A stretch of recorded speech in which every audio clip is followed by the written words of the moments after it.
for any of you to go. Would that we could all stay here in this country we love, that there were land available and work that you might make a good living like we did in the days long gone. Had he failed them? Was it his fault that wages paid today would scarcely feed one man, let alone a family? In this year of 1877, everything had become so costly, the food they could not produce themselves, little though that was, new tools, a cow to replace the one they'd had to butcher when she was so old she would no longer breed. When he looked up, he saw that everyone was sitting with their gazes fixed on his face. Where had he been? Oh, my God, my God!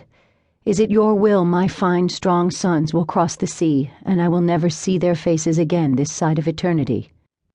He squared his broad shoulders and took in a deep breath of air redolent with the precious cinnamon Bridget had used in the rumi grot, a flour and cream pudding she'd made as a special treat. Let us get on with this. His voice gained strength with every word. Would that I could give each of you a portion of this farm, but that is not to be. Our 10 acres will not support 5 families, as you well know. And in Dakota Territory, land is free for the taking. Roald's deep baritone rang with conviction. I will go first and make a way for the others. By his side, Roald's wife, Anna, tried to keep her gaze on her hands, but disobediently both her eyes and her lips smiled up at him. She hugged Thorliff, their 20-month-old son, closer to her breast, breathing in the sleepy, sweet scent of him. They would do this for their children.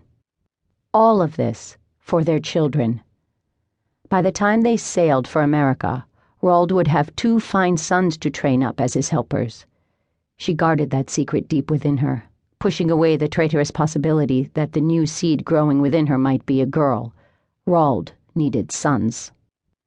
Gustav nodded, a small movement of the head that took all his willpower to perform. Yeah, that is the best way. Now then.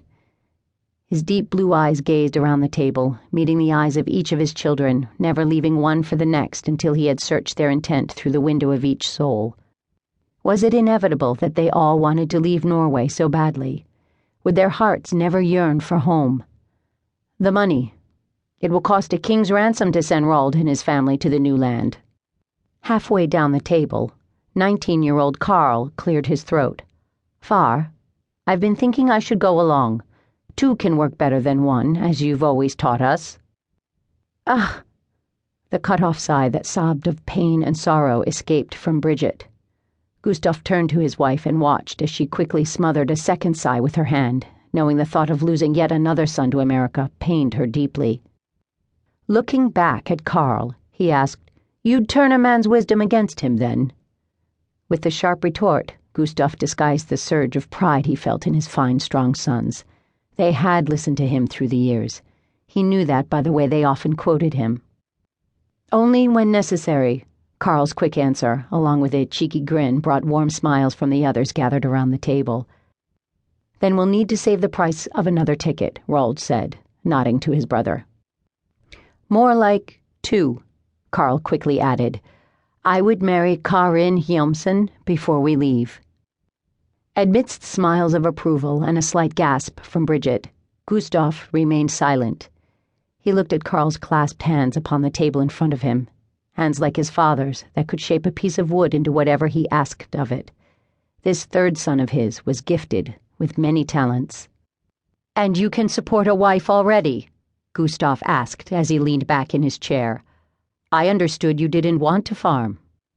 That was when there was no possibility of land. I don't want to work myself into a grave for someone else.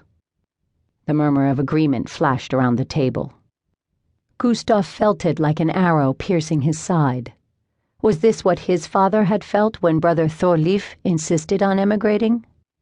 They'd never seen him again, and only received 1 letter from him before a friend wrote to say Thorliff had been killed in a logging accident in the north woods of a place called Minnesota.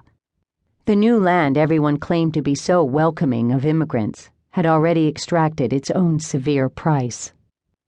Gustav dug in his vest pocket and removed his favorite pipe. Even though he'd been rationing his scant store of tobacco, tonight was surely one of those times when a good smoke was needed. He cradled the familiar piece in his hand, drawing a measure of comfort from it before he tapped.